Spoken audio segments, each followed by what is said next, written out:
I guess not. Yeah, the DJ, I'm listening to you guys once in a while. Okay, where are you calling it from? At Surrey, British Columbia, Canada. All right. Oh, nice. I talked to you, Rabbi Asher, some time ago, but it's a different conversation. And I appreciate you guys doing that program and having conversation, but sometimes you guys getting way and a little bit sideways of the main topics, and it's sometimes hard to follow up. At the same time, if you ask me if I want to say something, I really, really appreciate and admire what Rabbi Asher is doing and how he's standing up on the Torah, and I really appreciate his opinion. I'm 110% with you on every subject you're touching, and in our house, your videos are running very often. Awesome, man. I appreciate it. I appreciate the love and support. We're making a difference. The Torah is the basis. Once I get you that far, then I'll try to sell you on the oral law. First, have to walk before you could run. If I can just get into your word, actually, I can. You kind of opened the door, so I can ask you a question. Really, I appreciate if you're going to get the kind of short answer, because I don't want to get this in a big discussion. So if like you said before, if you don't like the teaching in this shul, you kind of go to another shul and that kind of stuff in that genre. Why is so much animosity between the overall saying Orthodox Jews towards conservative Jews? Well, that's a good question. Initially, conservative Jews were Orthodox. Conservative was really the first modern Orthodoxy. JTS, which is Jewish Theological Seminary, was founded as an Orthodox institution. Young Israel, which is a synagogue I go to, was founded by students of JTS. There's actually still, I think, Orthodox rabbis who teach in JTS. I think Jose Faor is one of them. It wasn't until 1956 that they came out with a ruling that you were allowed to drive on Shabbat in order to go to synagogue, that the split actually begun. To be fair to them, their ruling by their rabbinical assembly was that you could only drive to the closest synagogue and then back home. Fast forward 60, 70 years, now the only conservative Jew in a conservative synagogue is the rabbi, and their congregants are made of Reform Jews, and the Reform Jewish synagogues are made up of atheistical Jews, and on and on. Many of them perform gay marriages. That's pretty much it. The whole notion of a mechitza is not really a halachic issue. It doesn't really appear as a prohibition that you have to have a mechitza. The truth is, women never went to shul. People used to pray in synagogues like they pray in mosques. The women, if they come in, would sit in the back. So that's not like a big issue. The notion of giving a woman an aliyah is also not an issue. It's mentioned by Chazal as under the rubric of kavod tzibur. Basically, if it gets the people in the community mad, you shouldn't do it, but it's not a prohibition. If a woman wants to wear tefillin, it's not, there's a medrash. It's not even a medrash. It's a story out there that Rashi's daughter wore tefillin. I don't think that's true, but it's not necessarily prohibited. That being said, I also believe that there shouldn't be women rabbis, but not from a halakhic perspective. From a practical perspective. And I have a whole video against that, but clearly there wouldn't be a woman on the Sanhedrin. Technically, there's nothing wrong with a woman calling herself a rabbi nowadays. Actually, I worked in a conservative synagogue for about a year. They're not very devout, and they're not ashamed of it. The difference between someone who breaks Shabbos, lefarhesia, like in your face, and somebody who breaks Shabbos behind your back is really a world of difference. Someone being ashamed of doing an avera, and someone who does it blatantly and doesn't get corrected by his rabbi because the rabbi is scared of losing his job. That's really the main difference between a conservative and an Orthodox synagogue. That when an Orthodox Jew does an avera, he feels bad for it. But a conservative or Reform Jew feels like it's not an issue because that crutch has been created, which tolerates such behavior within Reform and conservative. Rabbi, I just going to get into your word with the tremendous respect. What you're saying, I kind of suggest you can keep every conservative shul and majority of the conservative Jews under the same umbrella and almost kind of getting offend them, saying they're kind of like a reform because this is not true. I know lots of shuls of conservative Jews, and I'm saying the majority. It's a woman. Woman is in the service, and they drive to the shul, saying that, for example, if I don't drive to shul, I'm never going to be in a shul, and I'm never going to be with a community. I have 80 kilometers, like I have 60 miles. No, I hear you. I never said that we should shut down these synagogues, by the way. I'm just trying to just say I appreciate everything what you're saying. The only thing what always puzzles me is putting the more like a conservative towards reform, and I'm not going to express my opinion. You probably feel it between the verses about the reform, but and this is unjust in my opinion, because the conservative almost walking hand by hand and foot by foot with the Orthodox that ever stood and the next to the reform. All right. So like it may be different in Canada, but I live in South Florida. So here virtually every synagogue is 70 plus senior citizens. Although I'll tell you, there are a lot of Messianic Jews who go to conservative synagogues. Just because the conservative are more welcoming, they're more open-minded, they're not so judgmental. Right? But in terms of religious Jews, but they do have minyanim every day. And they also put on tefillin every day. They are devout conservative Jews, but a lot of them, they're nicer people. I have to be honest with you. Conservative and Reform Jews, they tend to be much more loving and welcoming, like you said. Well, wait, hold on. I mean, it's just I'm sorry. Okay. If you're a Trump supporter, if you're right-wing, they'll throw you under the bus. If you're not for gay clergy or endorsing things that the Torah is against, they seem nicer because they're open-minded. But when it comes to standing for Torah truth, and Orthodox, clearly... Orthodox Jews don't do that either, though. Come on. I mean, we just discussed this the whole night. We just discussed how Orthodox Jews just make up whatever nonsense they want to say and call it. They both have problems, but I'm not about to say that a conservative Jew is in some way more ethical than an Orthodox Jew. Okay, I mean, just because most conservative Jews don't keep Torah, are you making a case that it's better to be less Torah observant, and that in some way that will make you more ethical?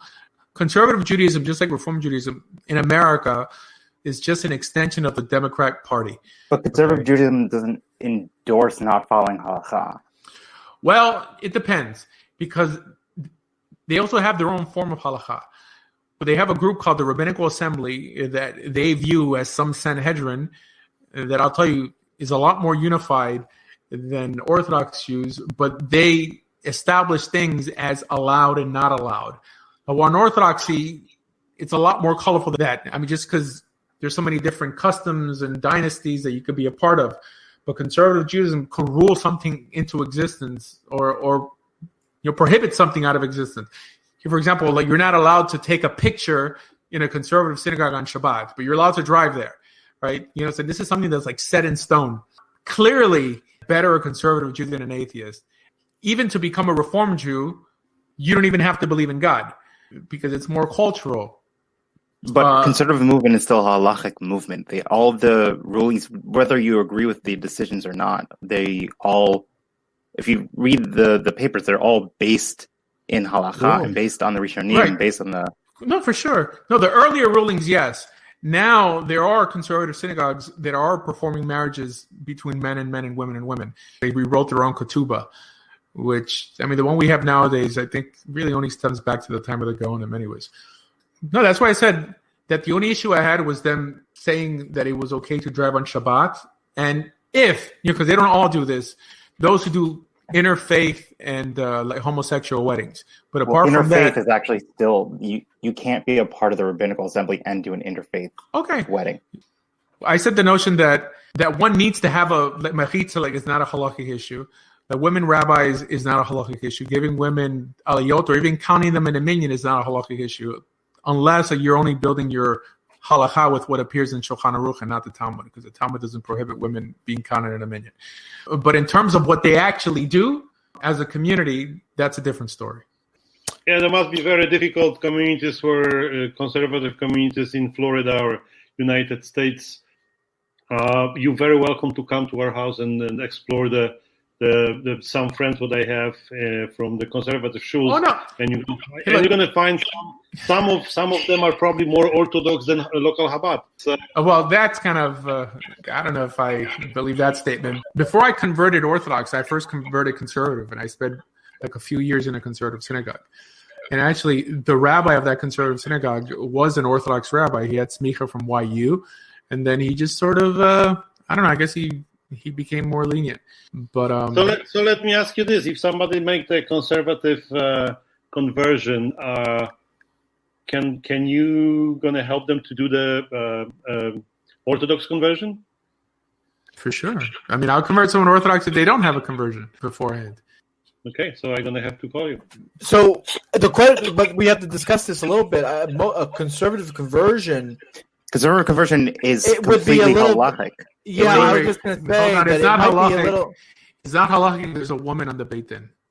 Well, most No, conservative no. hold on a second. Guys, Most conservative conversions are recognized by the state of Israel. No. Well, Guys, the Reform conversions also. Yeah, go ahead. I'm sorry. Sorry, who was on a conservative Beit Din seeing the woman? Where?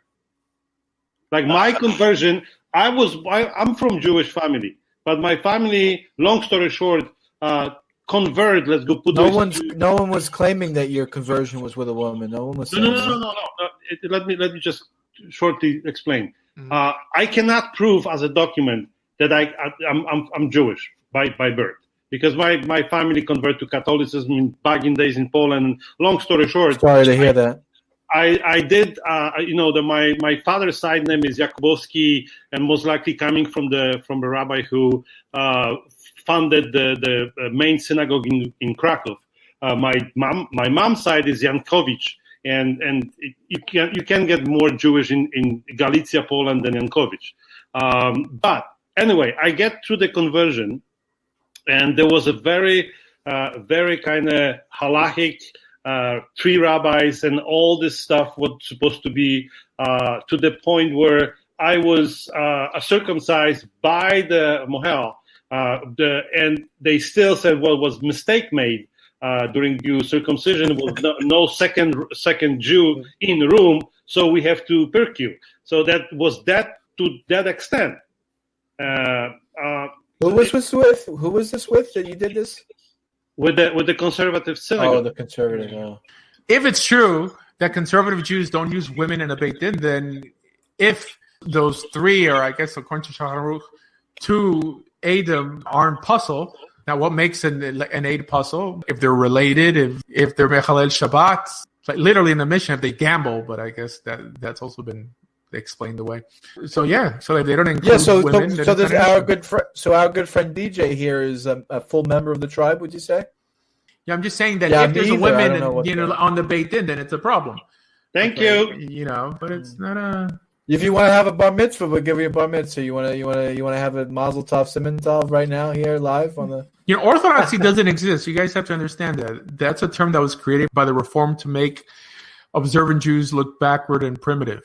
And the conservative movement is actually an all-American movement, right? Because the Reform movement started in Germany, and then it started really initially as a real form of modern Orthodoxy. The only difference you did, like a Reform synagogue in Europe, was that the speech was given in German instead of Yiddish. But it wasn't till the whole what they call shrimp affair in Hebrew Union College, I think in Cincinnati, they graduated their first class. That they had shrimp and lobster, that the conservative movement came out of that because they went too far. So they consider themselves conservative, I guess in this case with a capital C, to say that we're more conservative than these guys, but we're not as strict as the ultra-Orthodox. But they were accepted again till the mid-50s that they came out with a ruling that someone could drive on Shabbat. But mind you, that even exists in Orthodoxy nowadays. If people didn't drive on Shabbat, the Chabads. Yeah, I was just going to say that. I mean, half the Orthodox shul they drive on Shabbos. Half wait, no. Chabad. Yeah, Young Chabad. Israel. The modern Orthodox synagogues, the vast majority of people don't drive. Sure, There's they even do. No way. Are you kidding? All the shuls that around here where I live, I'm on Long Island, so maybe I got a bad Oh, perspective. that's weird. In an Orthodox community, What Orthodox shul I go to, half the people are driving, half the people have shiksas for wives, half the people eat the chametz on Pesach. Half the okay, all right. what you want to do. So that's your community. It's like No, in any. Robbie, the one thing, and I don't want to stir and more pot, but I just want to add to that statement what I heard before. In the beginning of my getting people knowing me and I knowing the people community, one of the family, very nice people, Jews in their 70s, asked me and my wife to go for a dinner with them. They want to know us and stuff like that. Again, long story short, we go sit down and start eating, and they start ordering pasta and shrimps. And I'm looking at them like, what are you doing? And they're saying their answer basically was, we're Jewish, we can do whatever we want. Oh. And that's the stuff what I see once in a while coming from people who are more kind of claiming they're Orthodox, where you go to the conservative shul over here for the service on Saturday, and then you have a lunch all together, and everything is kosher, is watch over, is just like you say, by the book. So anyway, I'm gonna finish my asking question and hijacking that new program. It's good to hear you. It's good to hear a fresh voice. I really appreciate you guys doing this program, and greetings from West Coast Canada. What's your first name, by the way? My document name is Darek, but the Hebrew name is Yonah. Yonah Ben Abraham. Oh, beautiful name. Beautiful name. Thanks for stopping by. Thank you. All right, next guys, come on. Only good things. When you choose Judaism, you only get the best. So, Rav, what's next on the chopping block? Let's see. Well, let's dialogue. People speak out.